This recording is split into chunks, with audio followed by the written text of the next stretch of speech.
Yang perlu kita sekarang coba pilih adalah kita mau lelah untuk hal yang sia-sia. Apakah kita mau lelah untuk hanya bersenda gurau? Apakah kita mau lelah hanya untuk hal yang tidak ngapa-ngapain? Atau justru lelah kita itu untuk sesuatu yang mudah-mudahan beribadah kepada Allah. Makanya disebut dengan lelahnya menjadi lillah. Karena dua-duanya lelah. Ada orang yang pergi ke masjid lelah. Capek pergi ke masjid. Tapi ada juga orang yang berbuat dosa, itu juga lelah. Memangnya kalau kita beribadah lelah terus berbuat dosa enggak lelah? Banyak orang yang berbuat dosa lelah dan kita pernah merasakan kehidupan seperti itu. Sehari, 2 hari, sebulan, setahun, 2 tahun. Sampai kita benar-benar merasakan lelah banget dengan dosa. Di malam hari berbuat dosa lelah, akhirnya tidur sepanjang siang. Di siang hari berbuat dosa lelah, akhirnya tidur sepanjang malam. Lelah sama lelahnya. Antara orang yang beribadah dengan orang yang bermaksiat itu sama lelahnya. Bedanya apa? Yang satu lelahnya akan diganjar, dibalas oleh Allah dengan kebaikan dunia dan akhirat. Yang satu lagi lelahnya hanya akan disudahi dengan penyesalan. Sama-sama lelah.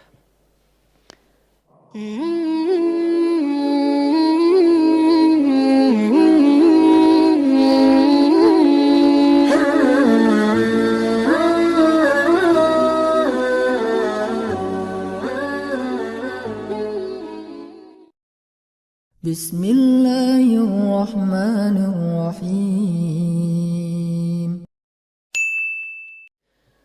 Bismillahirrahmanirrahim. Assalamualaikum warahmatullahi wabarakatuh. Alhamdulillahirabbil alamin. Alhamdulillahilladzi arsala rasulahu bil huda wa dinil haq liyuzhirahu 'alad dini kullihi wa kafa billahi syahida. Asyhadu an la ilaha illallah wahdahu la syarikalah wa asyhadu anna Muhammadan abduhu wa rasuluhu la nabiyya ba'dah. Allahumma salli wa sallim wa barik ala sayyidina wa habibina wa nabiyyina Muhammad wa ala alihi wa sahbihi wa man tabi'ahu ila yaumiddin. Nahmadullaha ta'ala wa nashkuruhu la in syakartum la azidannakum wa la in kafartum inna azabi lasyadid. Qala Allah ta'ala fil Qur'anil Karim, a'udzu billahi minasy syaithanir rajim. Bismillahirrahmanirrahim. Wal 'asr innal insana lafi khusr illa alladhina amanu wa 'amilus shalihat wa tawasaw bil haqq wa tawasaw bis sabr. Wa qala ta'ala alam nashrah laka sadrak wa wada'na 'anka wizrak alladhi anqadha dhahrak wa rafa'na laka dhikrak fa inna ma'al 'usri yusra inna ma'al 'usri yusra fa idza faraghta fansab wa ila rabbika farghab. Shadaqallahul azim. Teman-teman semuanya, anak muda Kota Bandung, jamaah tetap sharing time atau sharing night Rabu malam yang dirahmati Allah Subhanahu wa taala. Semua orang di dalam kehidupan dunia itu pernah atau bahkan sering merasakan lelah. Karena dunia ini adalah tempat orang bermujahadah. Semuanya diraih dengan mujahadah. Gak ada yang didapatkan di dunia ini dengan cara yang mudah. Karena tabiat dari dunia itu adalah tempat bersusah payah. Fitrahnya dunia adalah tempat orang bercocok tanam, bukan memetik hasil. Yang namanya bercocok tanam, kalau kita melihat pada kehidupan para petani atau para pekerja di ladang, di sawah, di kebun, maka kita akan melihat akan melihat kelelahan, keletihan dan kesusah payahan yang luar biasa. Itulah tabiat dunia. Berbeda dengan tabiat di surga. Di surga itu semuanya akan didapatkan dengan cara yang mudah. Bahkan sebagian riwayat mengatakan seorang perempuan di surga apabila inginkan seorang anak, maka Allah Subhanahu wa taala akan memberikan anak kepadanya saat itu juga tanpa harus bersusah payah mengandung selama 9 bulan. Saat ini pengen punya anak dengan spesifikasi tertentu, maka saat ini juga dia akan diberikan anak bayi tanpa harus mengandung 9 bulan lamanya. Tanpa harus susah-susah menyusui.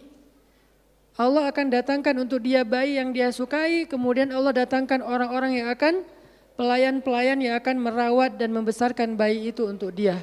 Karena di sana dia adalah seorang ratu yang tidak perlu lagi bersusah payah. Di surga itu ketika seseorang menginginkan makanan, maka Allah Subhanahu wa taala mendatangkan untuknya makanan dengan cara yang sangat mudah. Bahkan ketika dia menginginkan buah-buahan, maka pohon itu akan menunduk untuknya sehingga dia bisa memetik buahnya tanpa harus bangun dari tempat duduknya jika dia menginginkan itu. Tetapi kalau dia menginginkan sesuatu yang lebih, misalnya dia ingin berjalan-jalan di kebun-kebun di antara banyak kebun surga, lalu dia ingin merasakan memetik pohon sendiri sambil membawa keranjang-keranjang yang indah, maka Allah juga akan memperkenankan keinginannya. Kaifa yasha, sebagaimana yang dia inginkan. Berbeda dengan dunia. Di dunia, apapun yang kita inginkan itu harus melalui mujahadah, melalui ikhtiar. Bahkan ketika kita ingin menjadi orang yang sekedar tidur-tiduran pun, Allah Subhanahu wa taala mentakdirkan tidur pun lelah. Tidur aja capek. Duduk capek. Ada orang yang duduknya capek akhirnya dia berdiri. Ya. Ada orang yang capek berdiri akhirnya pengen duduk. Kapan duduknya capek pengen berdiri? Salah satu yang sering saya alamin itu kalau lagi naik pesawat. Apalagi pesawat penerbangan 9 jam, 10 jam itu pasti capek banget duduknya tuh. Sehingga kita menginginkan seandainya ada uang kita pengen duduk di kelas bisnis. Tapi karena nggak mampu membeli tiket yang 3 kali lipat lebih mahal di kelas bisnis, ya nggak apa-apa lah di kelas yang biasa ekonomi. Tapi ketika lelah 4 jam, 5 jam pesawat berjalan itu udah luar biasa lelahnya, akhirnya berdiri mondar-mandir di antara lorong pesawat. Artinya duduk aja capek. Nggak ngapa-ngapain, suruh duduk doang. Nggak seperti orang dulu yang berangkat haji atau umroh naik kapal, lewat darat, pas sampai di laut naik kapal dengan ontanya, dengan kudanya. Orang dulu mencari ilmu itu dengan mujahadah yang luar biasa.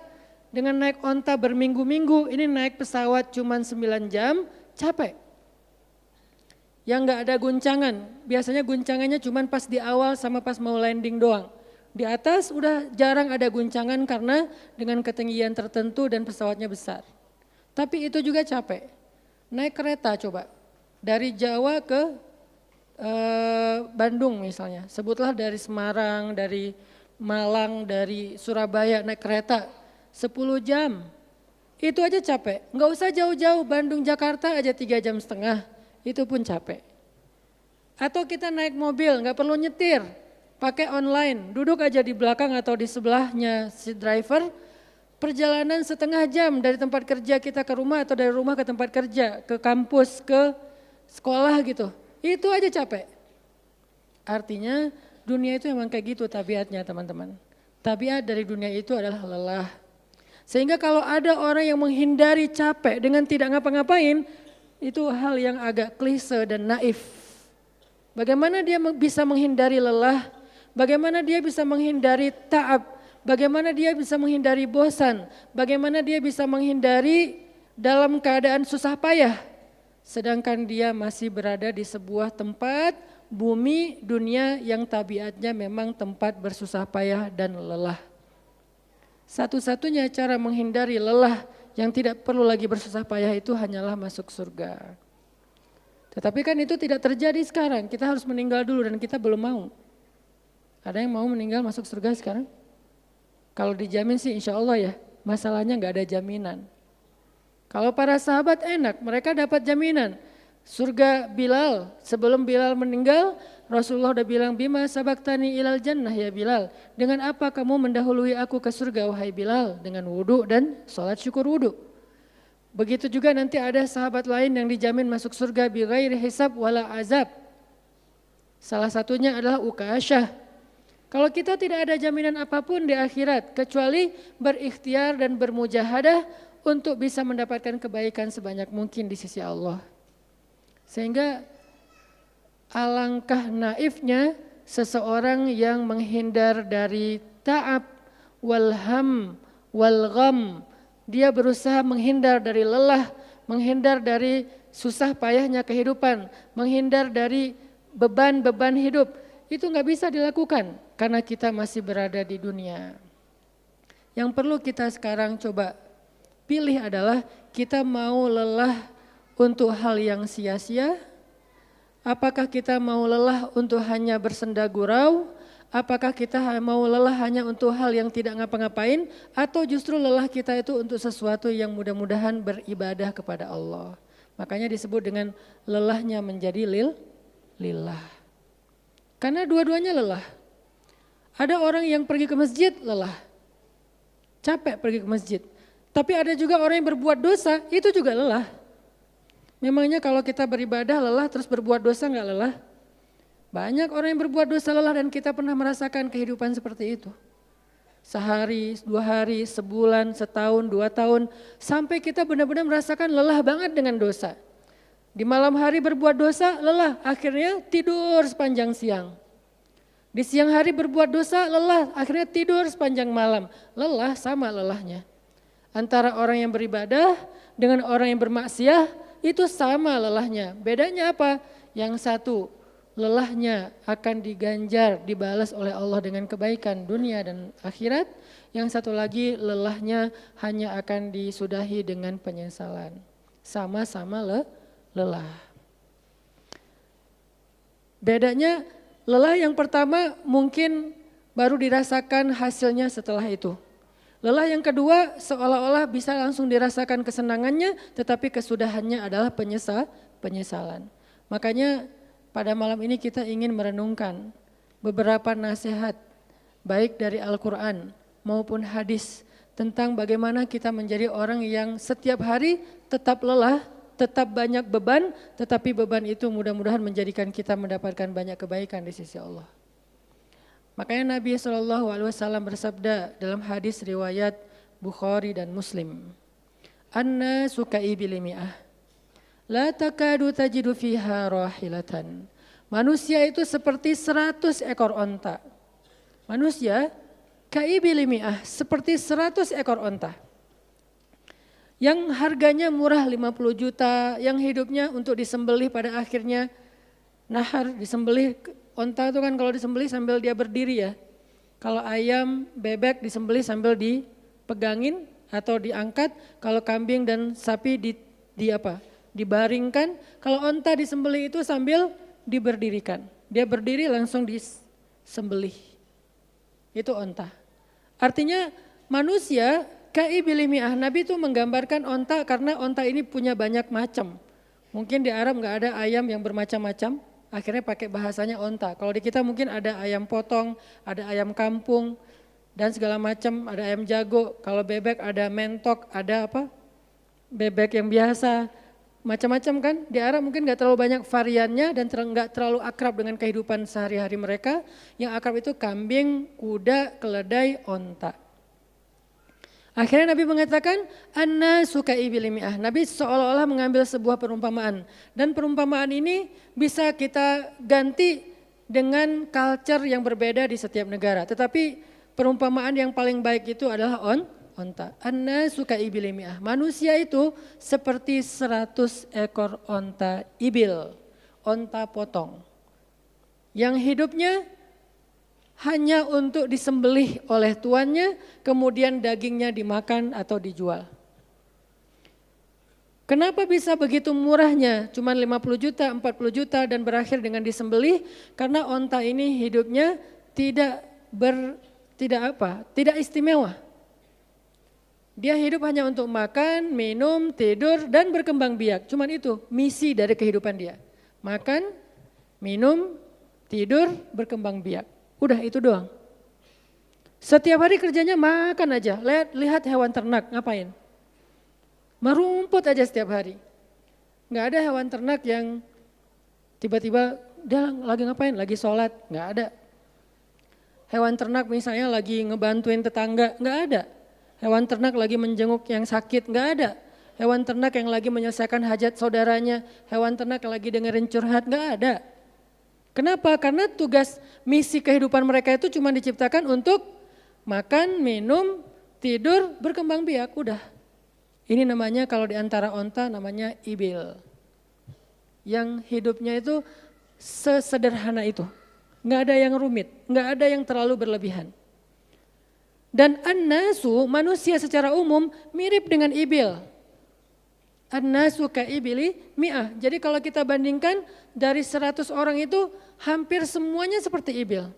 Misi hidupnya itu hanya untuk dirinya, gimana caranya biar bisa makan, gimana caranya biar bisa istirahat dengan nyenyak tidur, gimana caranya biar punya keluarga berkembang biak, punya keturunan, dan kemudian dengan keluarganya dia punya family time, kapan liburan, makan di rumah, jalan segala macam. Cuman itu misi dari kehidupannya, sehingga Nabi menyebut mereka yang misi kehidupannya hanya dirinya dan keluarganya, kaibili mi'ah, seperti 100 ekor onta. Kurang istimewa. Orang yang hidupnya hanya untuk dirinya dan keluarganya itu kurang istimewa, sehingga disebut dengan ibili mi'ah, 100 ekor onta. Tapi enggak hina, tidak rendah, tidak mungkin melenceng, sesat segala macam, enggak. Dia tetap tidak haram, tidak najis. Nabi tidak mengumpamakan manusia seperti seekor anjing, seperti seekor babi, enggak. Karena itu najis, haram dan seterusnya. Onta, makhluk yang hewan yang baik, cuman tidak istimewa. Di sini tidak ada judgement. Nabi itu orangnya enggak suka menjudge. Nabi enggak mengatakan manusia ini semuanya apa misalnya dengan kalimat celaan, keledai, enggak. Manusia ini apa misalnya hewan yang najis, enggak.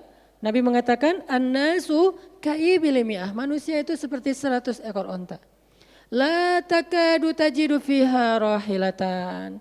Hampir-hampir di dalam 100 ekor onta itu kamu enggak mendapati satu pun onta yang dikenal dengan nama rohilatan, rohilah. Rohilah itu dari kata rihlah. Rihlah itu udah jadi bahasa Indonesia, rihlah. Kemudian di Inggris-Inggriskan jadi traveling, trip, segala macam. Rohilah, dari kata rihlah. Apa itu rohilah? Onta yang bertugas untuk membawa beban tuannya dalam perjalanan panjang, baik itu berdagang maupun berperang. Dia punya misi lain selain makan, minum, berkembang biak, terus dipotong. Enggak, misinya lebih keren. Apa? Membawa beban. Membawa beban tuannya. Itulah rohilah. Sehingga punggungnya adalah punggung yang berkah karena di atas punggung itu ditaruhkan beban terus menerus oleh tuannya. Berangkat bebannya apa, pulangnya beban apa. Karena orang dulu kalau berangkat berniaga, berdagang ke luar negeri itu tuh bukan berangkat bawa beban, pulang enggak bawa apa-apa karena udah diuangkan, enggak. Mereka barter konsep perdagangannya. Kalau berangkatnya bawa kain, pulangnya nanti bawa karpet. Berangkatnya bawa gandum, pulangnya nanti bawa sutra misalnya. Tetap aja ada beban karena mereka berangkat jual apa misalnya ke Syam, dari Mekah ke Damaskus. Nanti pulangnya dari Damaskus ke Mekah bawa lagi barang-barang Damaskus yang bisa dijual di Mekah. Pas berangkat bawa barang Mekah yang bisa dijual di Damaskus, pas pulang membawa barang Damaskus yang bisa dijual di Mekah. Li'ilafi Quraisy إلافهم رحلة الشتاء والصيف. Rihlah syita'i wassaif. Mereka melakukan rihlah pada musim dingin dan musim panas. Itulah ilafu Quraisy, kebiasaan orang-orang Quraisy. Ilafu Quraisy, kebiasaan tradisi orang Quraisy. Apa tradisinya? Berdagang di musim dingin dan di musim panas. Barang dagangannya beda-beda. Kalau musim dingin yang dibawa itu bahan-bahan jaket. Bahan-bahan untuk menghangatkan tubuh. Bahan-bahan yang kalaupun dia bawa makanan yang biasa dimakan di musim dingin yang menghangatkan tubuh. Kayak misalnya jenis bubur di Arab itu ada namanya adas. Dan itu disebutkan di dalam Al-Quran, di Al-Baqarah. Wa adasiha wa basaliha, ada adas, ada bawang. Adas itu salah satu makanan kesukaan orang Arab di musim dingin. Karena kalau makan adas kayak bubur gitu, dia badannya menjadi hangat. Jadi kayak menghangatkan tubuh gitu. Artinya syita iwas saif, di musim dingin dan di musim panas, dua-duanya ada barang yang didagangkan. Dan itu adalah ilafu Quraisy, kebiasaan tradisi orang-orang Quraisy. Rihlah. Siapa yang akan dibawa rihlah? Apa yang akan membawa barang dagangan mereka ketika rihlah? Namanya onta rahilah. Onta yang mengangkut beban barang tuannya. Rahilatan. Sehingga onta ini adalah onta yang lebih kuat fisiknya. Onta ini onta yang lebih tangguh perjalanan walaupun mengalami badai. Onta ini onta yang lebih kuat ingatannya sehingga dia menghafal jalan yang dilaluinya. Walaupun terjadi badai dia enggak tersesat. Jarang onta rahilah tersesat. Biasanya yang tersesat itu ibil. Ibil kalau ditaruh di tengah padang pasir, terjadi badai, terus bekas jalannya ketutup dengan pasir, dia bingung. Itu ibil. Sehingga kalau kita baca cerita-cerita tentang orang yang tersesat di padang pasir, rata-rata istilahnya kalau enggak jamal ya ibil. Kalaupun ada onta rahilah yang tersesat berarti badainya parah banget. Kalau ada hadis onta rahilah tersesat berarti badainya parah banget. Artinya rahilah ini ingatannya kuat. Dia kalau lewat satu jalan, setahun kemudian lewat lagi dia masih hafal. Itu rahilatan. Dalam teknologi sekarang kita nyebutnya dengan map. Ada banyak platform aplikasi map digital yang membuat kita bisa menghafal jalan. Dan diupdate terus, jalan ini sekarang macet segala macam. Rahilatan punya kemampuan membaca jalan walaupun mungkin berbeda dengan teknologi sekarang. Itu namanya rahilatan. Ini kata Nabi, la takadu tajidu fiha rahilatan. Manusia itu seperti 100 ekor onta. Dan di antara 100 ekor onta itu atau 100 orang itu hampir kamu tidak mendapati satupun yang bernama rahilatan yang mampu mengangkat beban lebih. Sehingga di sini Nabi SAW seolah-olah mengajarkan kita, memotivasi kita agar belajar menjadi rahilah. Manusia itu baru istimewa kalau dia menjadi rahilah, kalau dia mengangkut banyak beban, kalau dia menjadi orang yang paling banyak bermanfaat untuk orang lain. Makanya muncullah hadis, khairun nas anfa'uhum linnas.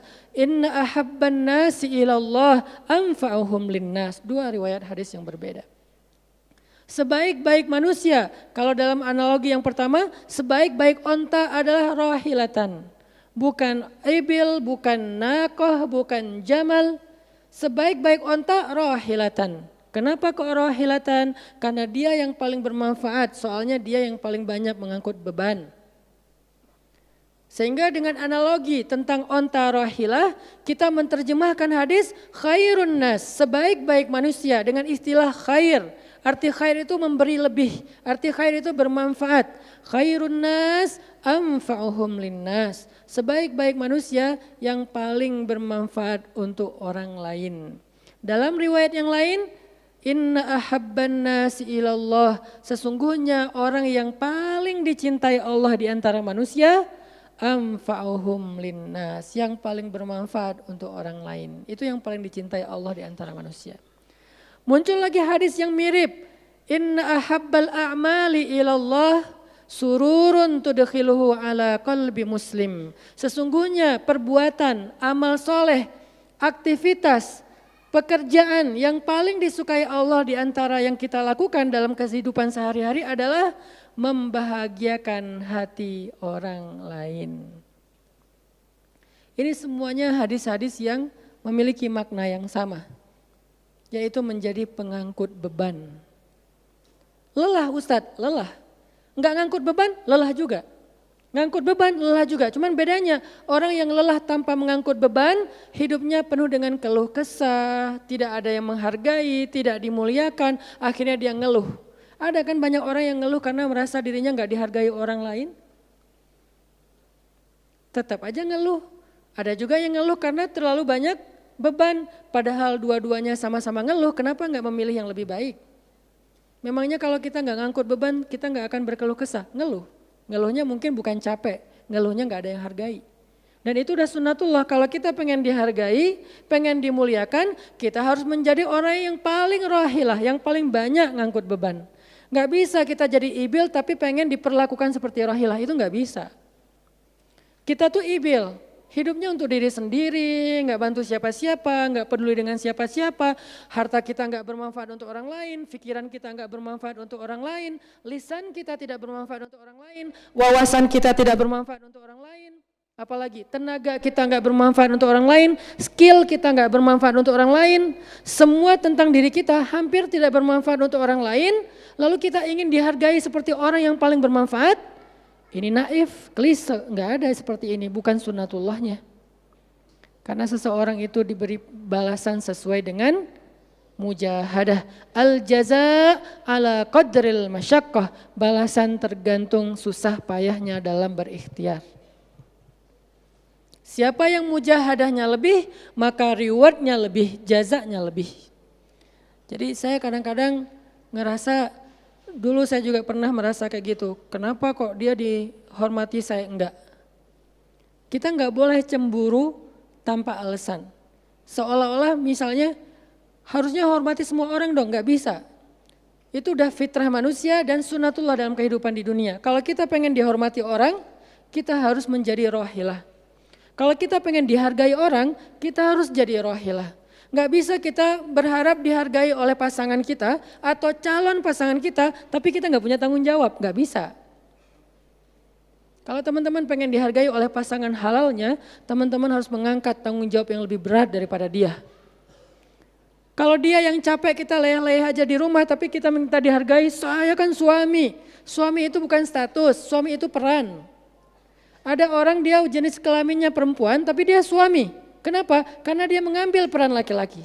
Dan itu saya melihat banyak perempuan seperti ini, hebat dan memalukan bagi suaminya. Di beberapa tempat saya melihat suaminya di pagi hari nggak kerja, cuma nongkrong-nongkrong aja di warung, ngopi juga itu ada uangnya, giliran untuk nafkah keluarga dia nggak punya uang, untuk ngopi, untuk rokok dia punya uang, untuk anaknya nunggak sekolahnya. Untuk anaknya makanannya seadanya, sehingga karena ini udah berjalan bertahun-tahun, akhirnya istrinya udah nggak sanggup lagi berharap kepada dia, minta cerai juga nggak dicerai-ceraikan, akhirnya istrinya ikhtiar sendiri, istrinya jadi pembantu rumah tangga, istrinya jadi kerja ke luar negeri. Saya beberapa kali ke Hong Kong, hampir tiap 4 bulan sekali ke Hong Kong, dan selalu mendengar cerita teman-teman di Hong Kong, para pejuang-pejuang di Hong Kong itu kan 99%-nya perempuan ya. Hong Kong itu 99% lebih perempuan, beda kan sama Taiwan, Korea itu laki-laki dan perempuan agak imbang lah. Tapi kalau Hong Kong itu bisa dibilang dari 100 pekerja 99 orangnya bahkan lebih adalah perempuan. Dan semua mereka punya masalah yang hampir sama di negerinya, di kampungnya. Masalahnya mereka terpaksa untuk berangkat ke luar negeri karena ada yang demi membiayai sekolah anak-anaknya, single parent. Kemana suaminya? Suaminya pergi dan tidak bertanggung jawab. Atau suaminya ada tapi tidak mampu mencari nafkah. Terpaksa dia kerja ke luar negeri dengan segala macam resiko. Dan banyak banget kasus di Hong Kong. Siapa juga yang mau jauh-jauh dari keluarganya, apalagi punya anak masih kecil ya. Kemarin kita baru dengar cerita seorang anak yang harus merawat ayahnya yang sakit kanker gara-gara di rumahnya nggak ada siapa-siapa, ibunya berjuang di luar negeri. Kenapa? Karena suaminya sakit. Kalau ini masih bisa kita pahami lah. Tapi kemana pamannya misalnya? Kemana misalnya kakaknya, nggak tahu punya kakak atau gimana, nggak tahu kondisi pamannya. Yang jelas bahwa ternyata kita itu dihargai itu bukan karena kita berstatus suami. Kita dihargai karena kita berperan sebagai suami, bukan berstatus sebagai suami. Kalau suami pengen dihargai, ambillah peran suami. Laki-laki pengen dihargai, ambillah peran laki-laki. Apa peran laki-laki? Tanggung jawab. Ambil sebanyak mungkin. Kalau kita udah menikah, tanggung jawab kita itu kalau mau lebih jangan cuma istri. Ambil keluarga istri untuk kita ambil tanggung jawabnya. Adiknya istri, mungkin keluarga istri kita nggak mampu. Adiknya kita sekolahin. Mertua sakit, kita biayain. Nanti siapa lagi? Keluarga besarnya ada masalah, kita biayain. Kita hutangin kalau misalnya kita nggak sanggup memberikan hadiah atau sedekah. Ambil, amanah, tanggung jawab itu ambil, semampu kita. Itulah contoh Rasulullah SAW. Makanya Nabi ketika sudah menikah dengan Khadijah, yang tinggal di rumah Nabi itu bukan cuma anak kandung beliau. Ada anak angkatnya Zaid bin Harithah. Ada sepupunya Ali bin Abi Thalib. Ada banyak lagi keluarga besar Khadijah yang tinggal bersama Nabi. Sehingga rumah Nabi itu adalah rumah yang banyak sekali orang-orang yang ditampung oleh beliau. Itu yang disebut dengan anfa'uhum linnas, ambil tanggung jawab yang besar. Sehingga Khadijah tuh respect banget sama sosok Nabi Muhammad. Bahkan sebelum Nabi dapat wahyu, sehingga gak disebut Nabi, respect sama sosok seorang Muhammad. Apalagi setelah beliau dapat wahyu, beban beliau bukan lagi keluarganya sekarang. Beban beliau adalah umatnya. Yang diurus oleh Nabi bukan lagi keluarga sekarang setelah dapat wahyu. Umat. Dan umat di sini lintas nasionalisme. Ada yang datang dari Persia namanya Salman Al-Farisi. Ada yang datang dari Romawi namanya Suhaib Ar-Rumi. Ada banyak sahabat-sahabat yang lintas kabilah. Bukan hanya orang Quraisy. Ada yang datang dari Yaman. Termasuk Sumayyah dengan Yasir, keluarga yang pertama syahid dalam Islam. Ini dari Yaman. Kemudian pindah lagi ke Madinah yang bukan orang-orang Quraisy. Di sana ada Bani Mudhar dari kabilah Aus dan Khazraj. Nanti berkembang lagi sampai ke Asia, Eropa dan seterusnya. Inilah bebannya Rasulullah SAW. Sehingga Allah menyebutnya dengan istilah rahmatan lil alamin. Rahmah. Tahu arti rahmah? Rahmah itu kasih sayang. Maksud kasih sayang, memberi sayang.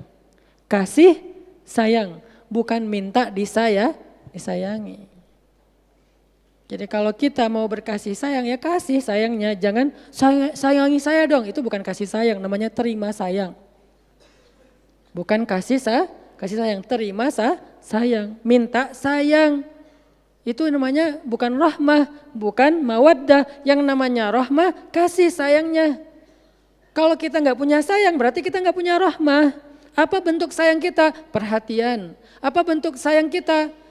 Perasaan. Apa bentuk sayang kita? Dengan harta. Itu sayangnya. Dan Nabi, wa ma arsalnaka illa rahmatan lil alamin. Tidaklah kami mengutus engkau Muhammad kecuali untuk menjadi kasih sayang kepada alamin. Arti rahmah dalam tafsiran yang lebih luas, menyelesaikan hajat manusia seluruh alam. Seluruh alam. Itulah kenapa Nabi Muhammad menjadi orang yang paling mulia. Karena yang diambil bebannya itu bukan satu keluarga Khadijah. Bebannya itu bukan satu kota Makkah. Bebannya itu bukan cuma orang Arab. Alamin. Sehingga Allah mengatakan, wa rafa'na laka dzikrak. Kami angkat engkau menjadi manusia yang paling mulia. Karena beban yang diambilnya paling berat. Apa beban Nabi? Apakah cuma ceramah? Enggak cuma ceramah. Kalau cuma ceramah gampang. Saya pernah menjadi penceramah dan saya pernah menjadi programmer dalam dakwah. 8 tahun saya ceramah di Bandung, gampang banget. Dan kalau mau nyaman jadi ustadz, mending saya jadi penceramah aja, gampang banget. Diundang-undang, ustadz mau dijemput? Ya jemput dong, jemput.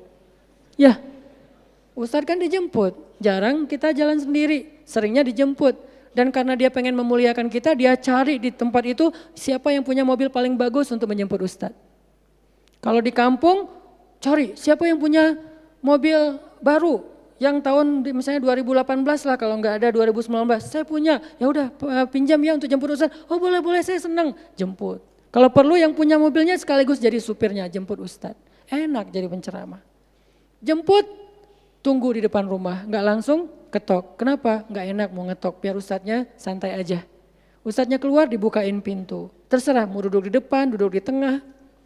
Kalau ustadznya duduk di tengah, nggak ada yang di sebelahnya, kosong. Mau goler-goler, mau jungkir balik, bebas. Ustadz. Saya pernah ngalamin masa kayak gitu. 8 tahun, mudah banget, diundang-undang, semua wajah tersenyum. Gak ada yang cemberut, namanya juga Ustadz. Selamat datang Ustadz, alhamdulillah bisa ketemu sama Ustadz, silakan. Duduk dikasih makanan yang paling baik. Dihidangkan segala macam, minuman aja 5 jenis. Sampai bingung nih mana yang mau diminum, Ustadz mau apa? Kadang-kadang beberapa teman-teman panitia yang sangat udah pro banget nanya, Ustadz itu nanya ke asisten lah atau siapa manajemen kalau dia punya manajemen, Ustadz tuh sukanya makanan apa? Disediakan makanan kesukaan Ustadz.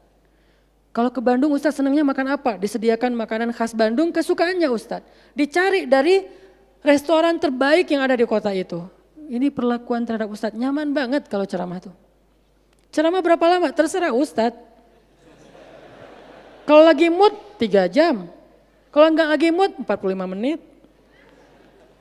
Ustadz kok ceramahnya cuma sebentar, saya lelah sekali. Oh enggak apa-apa Ustadz, istirahat ya Ustadz, sehat terus ya Ustadz, doain. Pulang dianterin, maaf dikasih amplop, transport segala macam. Kadang-kadang wah ngasihnya cukup untuk 2 bulan makan. Masya Allah enak. Kalau cuman yang disebut dengan rahmatil alamin itu cuman ceramah, itu bukan rahmatil alamin. Walaupun itu salah satu kebaikan. Tapi kemudian setelah 8 tahun saya berdakwah dengan ceramah, saya mengubah konsep dakwah saya menjadi programmer. Memprogram masjid. Al-Latif. Saya ngomong dengan Pak Iman beri saya kesempatan memprogram Al-Latif. Bikin gerakan, bikin dakwah. Bukan masjid yang memprogram, kemudian Ustadz mengisi. Itu salah. Menurut saya, keliru kalau masjid membuat program, Ustadz cuma mengisi program itu. Keliru. Ustadz yang program, masjid fasilitasi, nanti insya Allah akan berkah. Alhamdulillah Pak Iman, Ketua DKM Al-Latif sepakat. Ya udah Ustadz silahkan, mangga dikasih waktu 2 tahun. Kalau nggak ada perubahan diambil alih. Dalam 2 tahun kita coba program dari awal. Bikin gerakan anak muda, pemuda hijrah lahir waktu itu. Mulai programming, gimana caranya biar masjid rame. Dari yang cuma 20 orang kajian setiap Rabu malam, dari dulu udah Rabu malam. Yang hadir berapa orang? 20 orang. Kalau Persib lagi main, libur. Semua pada nonton. Malah sering lagi libur. Kadang-kadang Persib nggak main. Terus yang main siapa? Yang main Piala Eropa kah, Piala Champion kah, Liga Eropa, Piala Dunia, libur. Akhirnya berkembang pelan-pelan jadi setengah masjid. Satu masjid membludak keluar masjid sampai ke Jalan Cendana. Akhirnya pindahlah ke masjid ini. Kenapa? Karena udah nggak nampung. Nggak enak juga dengan tetangga karena parkirnya kemana-mana. Kan kita pindah ke sini karena Al-Latif nggak nampung. Nah ketika dakwah berubah menjadi programmer, bebannya beda. Udah nggak kayak dulu, enggak beda. Pergi taklim, pergi sendiri.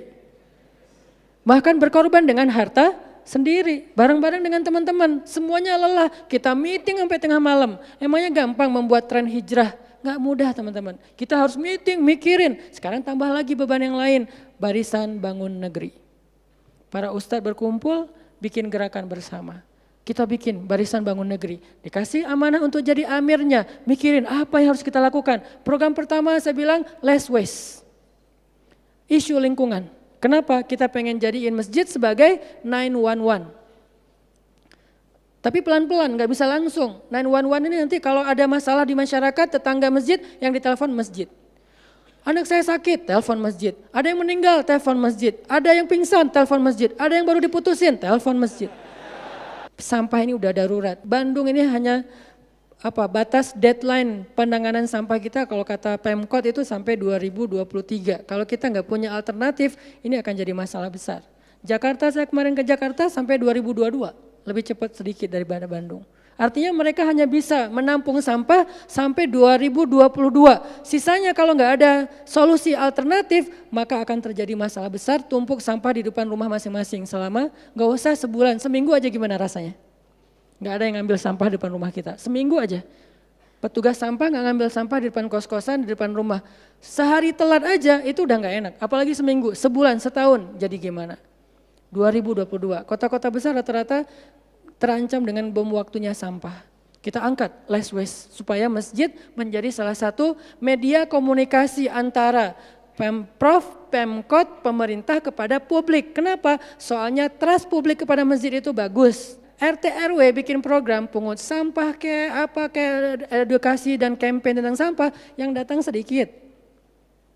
Kalau RT RW bikin program, hari Minggu yuk kita bikin gerakan pungut sampah, sedikit yang datang. Tapi masjid bikin taklim, yang datang ribuan, apalagi 2-3 tahun terakhir, alhamdulillah luar biasa. Sehingga masjid punya potensi untuk mengkomunikasikan masalah ini kepada publik. Saya ajaklah teman-teman, yuk kita bikin isu sampah dimulai dari masjid.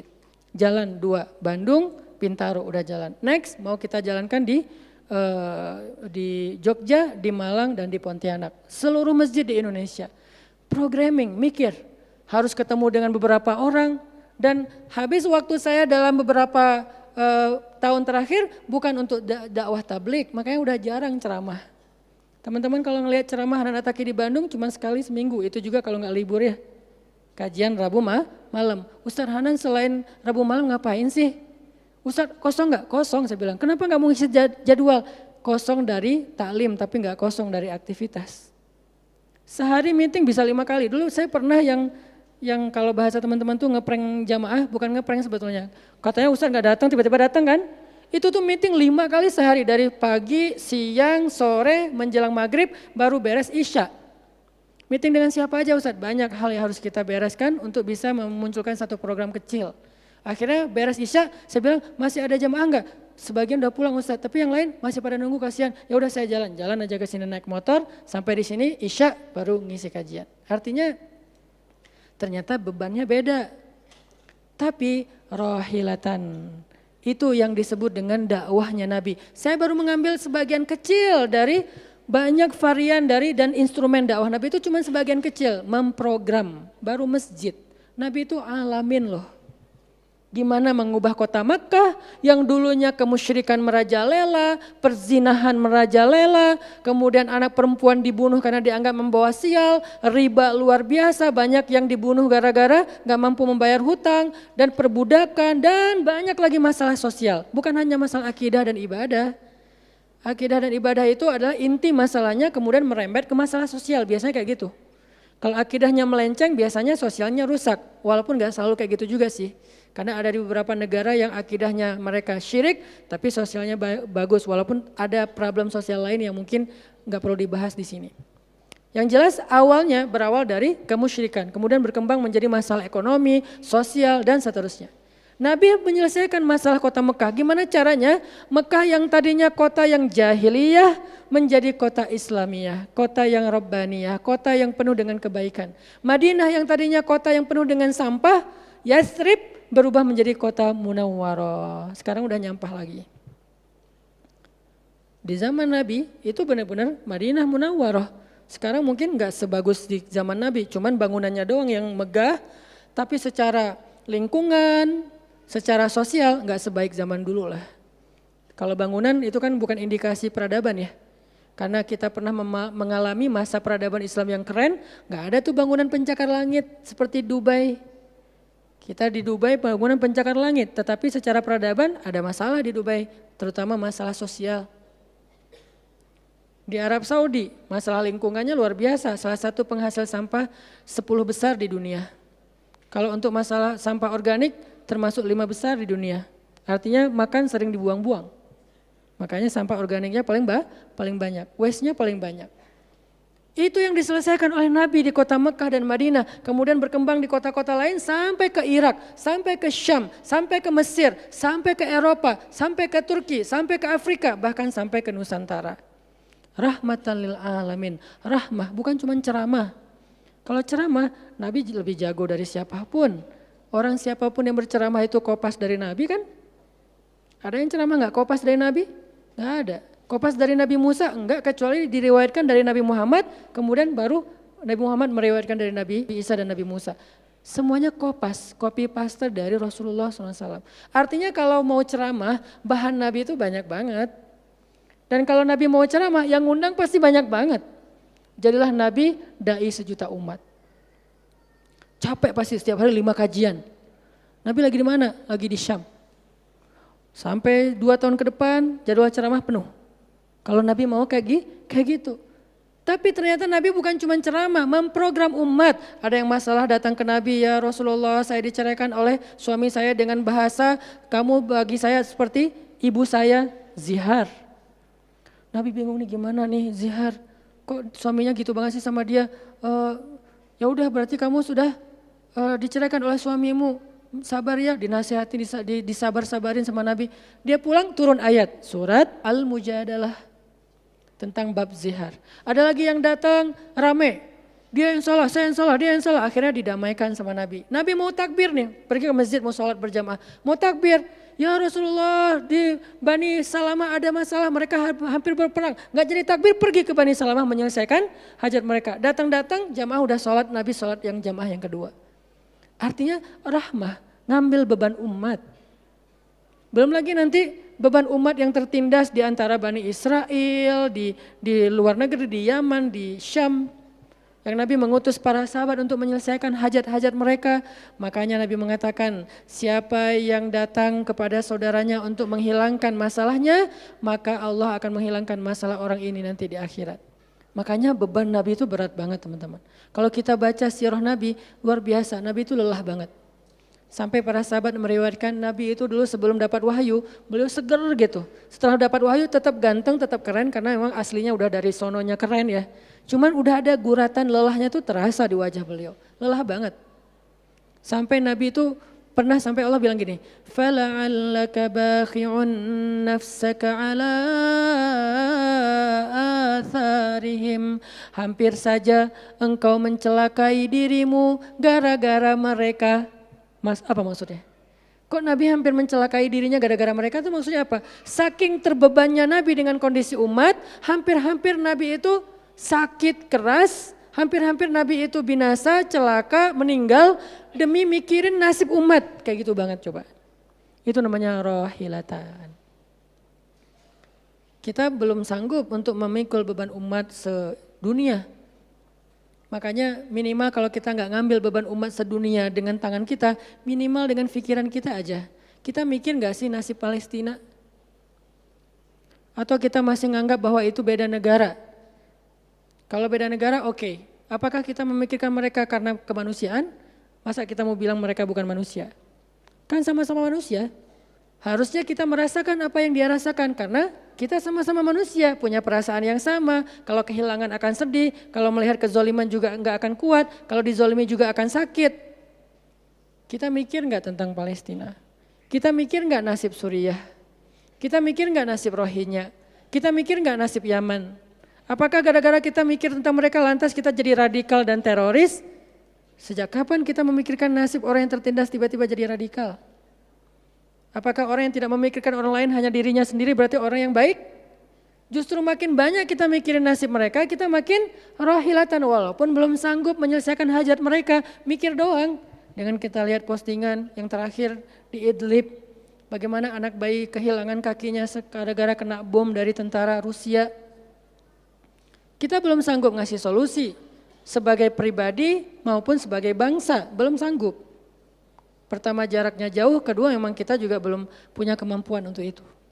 Tapi kita berharap suatu saat Indonesia ini harus sanggup menyelesaikan masalah dunia. Kenapa? Kita ini punya potensi peradaban, bangsa yang besar. Masa kita mau jadi kerdil terus ngikutin bangsa lain? Kita ini bangsa besar, umat Islam terbesar di dunia. Dan orang Indonesia itu pinter-pinter, profesornya banyak, saintisnya banyak, orang kayanya banyak, keren Indonesia nih. Kenapa Indonesia yang keren kayak gini cuma ngurus diri sendiri aja nggak bisa? Harusnya ngurus dunia bukan ngurus diri sendiri. Itulah Islam yang sebenarnya. Kita ngurus Rohingya, gimana caranya Rohingya punya tempat tinggal? Kita urus Suriah, kita urus Palestina. Lalu apakah kita memikirkan tetangga kita? Teman-teman lihat deh, salah satunya yang mungkin proyek kecil lah. Ini yang karena yang saya tahu, karena istri sendiri yang ngerjain. Lihat rumah teduh sahabat Iin. Setiap harinya ada yang meninggal, dengan kanker ovarium yang gede banget, ada yang kanker yang dulu yang saya bawa Ustaz Abdul Somad keliling di Bandung tuh, seorang anak muda yang udah meninggal, seminggu setelah Ustaz Abdul Somad mengunjungi dia, Rian namanya, meninggal dunia. Alhamdulillah dia sempat ketemu dengan Ustaz Abdul Somad, sempat dinasehati, mudah-mudahan di akhir hayatnya dia setelah dapat nasihat dari UAS, dia jadi sabar, jadi balik lagi ke Allah sehingga husnul khotimah. Datang kita, ketemu dengan Rian, habis ininya. Gara-gara apa? Gara-gara pernah kecelakaan di laut, terus jadi kayak kanker kulit, luar biasa. Itu parah banget. Dan itu enggak satu kasus, banyak. Di Jawa Barat aja udah banyak banget, apalagi Indonesia. Apakah kita mau mengambil beban itu? Atau kita bahkan melihat juga enggak mau karena ngerasa enggak kuat, enggak berani. Terus kapan kita kuatnya? Kalau kita enggak kuat namanya bukan rohilah. Yang namanya rohilah itu harus kuat. Dikuat-kuatin kalaupun enggak kuat. Sudah seberat apa beban yang kita ambil. Selain, dan itu enggak bisa di apa ya bahasanya, diambil sebagian, dibuang sebagian yang lain, enggak. Minimal kalau yang di dekat kita mengambil bebannya sampai menyelesaikan hajatnya. Dengan harta mungkin, dengan skill, dengan network, dengan minimal dengan sosial media, kita repost, ya ada yang bisa bantu ini, enggak. Kalau yang di luar negeri, karena kita enggak sanggup menyelesaikan, minimal dengan pikiran dan doa. Kasihan ya mereka, doain terus. Karena doa kita itu ngaruh. Jangan berpikir mendoakan mereka itu enggak ngaruh itu. Mempercepat datangnya pertolongan Allah. Minimal dengan doa kita, Allah kuatkan hati mereka. Minimal. Dengan doa kita, Allah kuatkan hati saudara kita di Yaman, di yang kelaparan di Syam, di Palestina, di Rohingya, di Turkistan, yang masih dalam campnya orang-orang komunis. Minimal doa kita menguatkan hati mereka. Kan berarti membantu. Ada orang yang ketika dapat musibah, kita datang nggak bisa ngasih solusi. Tapi begitu kita nasihati lalu kita doakan, itu udah membantu dia. Minimal hatinya jadi lapang. Kemudian kita doakan, dia merasa diperhatikan. Bukankah itu sebuah bantuan? Dan itu rahilah. Semuanya aja yang di luar negeri kita pikirkan, apalagi yang di dalam negeri. Semampu kita. Makanya nama barisan kita tuh Barisan Bangun Negeri. Kalau ditanya, apa Ustadz tujuan bikin gerakan Barisan Bangun Negeri? Ya bangun negeri. Masa masih ditanya ya? Karena masih ada yang nanya, ngapain sih tuh ustadz-ustadz ngumpul mau bangun negeri? Itu udah jelas dari namanya juga. Terus santrinya ngapain? Namanya Santri Bangun Negeri. Ustadznya Barisan Bangun Negeri, ada 2 nama. Para guru, saya pelan-pelan pengen ngumpulin para guru-guru yang seleting. Supaya kita barengan, ngumpulin pelan-pelan. Namanya Barisan Bangun Negeri. Nanti teman-teman yang ngikutin para guru, para santri, namanya Santri Bangun Negeri. Jadi kalau ditanya mau ngapain, mau bangun negeri. Programnya apa? Pertama program isu lingkungan. Nanti naik lagi isu sosial, naik lagi isu healthcare, kemanusiaan, kesehatan dan seterusnya. Kan itu tugas pemerintah, kita nggak mau menyalahkan siapapun, udah capek berdebat. Tugas kita sekarang siapa yang pengen jadi rohilah. Itu yang dilakukan para guru kita sekarang teman-teman di Barisan Bangun Negeri. Mikir, kemarin saya 40 jam nggak tidur.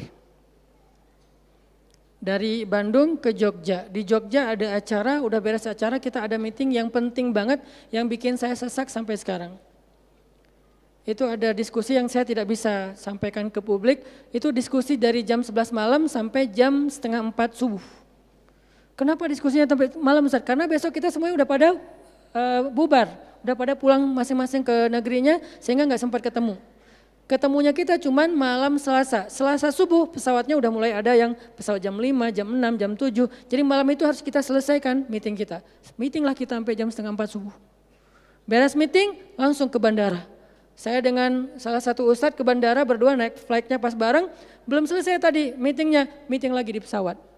Dari Jogja ke Jakarta. Di Jakarta saya ketemu dengan beberapa teman-teman yang pengen mendukung program pesantren yang sedang kita dari setahun yang lalu ingin kita buat, tapi juga belum cukup untuk membebaskan lahan karena kita butuh 15 M membebaskan lahan. Alhamdulillah udah terkumpul sekitar 2 M, masih jauh dari target. Baru membebaskan lahan, belum membangun. Akhirnya bahasa istri saya ngamen di Jakarta dari pagi, siang, sore, malam. Malam pulang. Di kereta juga diskusi lagi sama istri karena ada beberapa program yang harus kita bereskan. Sampai rumah jam 12 malam, jadi 1 hari setengah.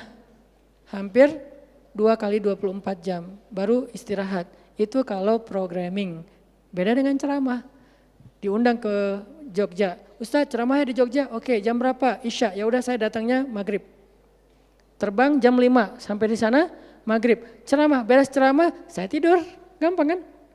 Beres ceramah jam 11 malam, balik ke hotel, dipesankan hotel sama panitia.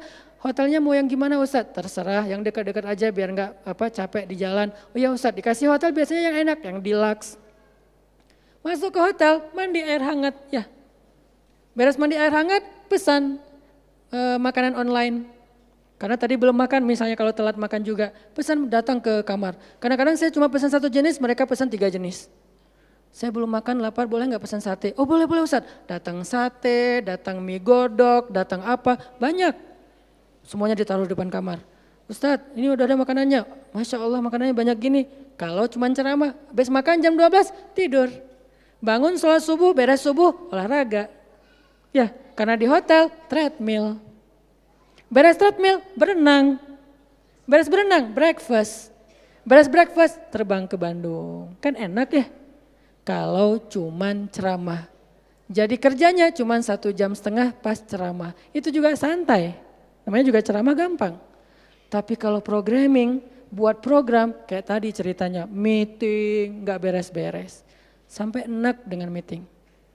Kopi entah berapa gelas. Ada yang digulaan, ada yang gak digulaan. Ada yang pakai susu, ada yang gak pakai susu. Sampai diistilahkan yang gak pakai susu kopi akhi, yang pakai susu kopi ukhti. Semua jenis kopi. Artinya rohilatan. Ternyata memang benar kata Nabi, manusia itu seperti 100 onta, sedikit yang rohilatan. Makanya sekarang kita mau milih mau jadi rohilatan atau mau jadi 100 onta.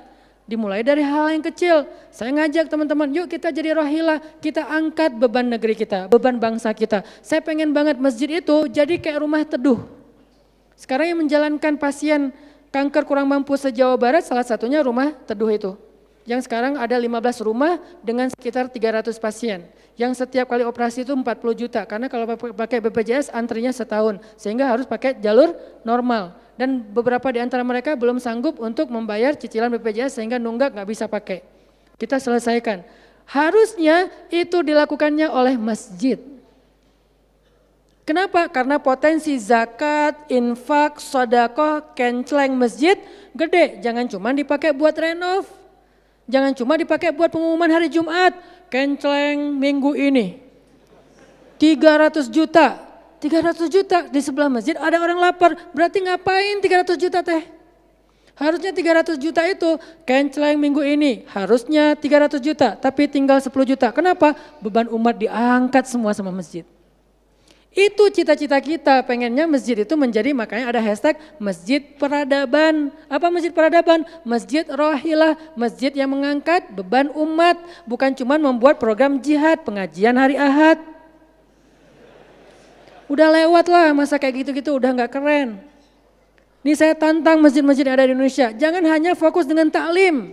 Taklim itu udah banyak dan mudah melakukannya, kurang challenging. Coba masjid mikirin masalah sekitarnya, satu masjid mikirin satu RW kalau masjidnya kecil. Kalau masjidnya masjid kecamatan, mikirin satu kecamatan. Kalau udah beres dengan kecamatannya gak ada lagi masalah, pergi ke kecamatan sebelah. Kolaborasi dengan masjid kecamatan sebelah, yuk selesaikan masalahnya. Bisa banget kalau masjid mau. Tapi serahkan programnya ke ustadz yang ngerti harokah, yang ngerti pergerakan. Dan sekarang udah banyak ustadz yang ngerti pergerakan.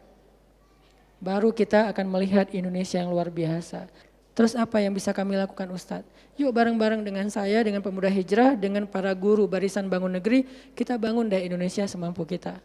Dengan apa? Dengan skill kita masing-masing. Dengan potensi kita masing-masing. Ada yang punya harta dengan hartanya. Ada yang punya kemampuan skillnya dengan skillnya. Saya udah berkali-kali menjelaskan skill itu untuk dakwah penting, bukan hanya penceramah.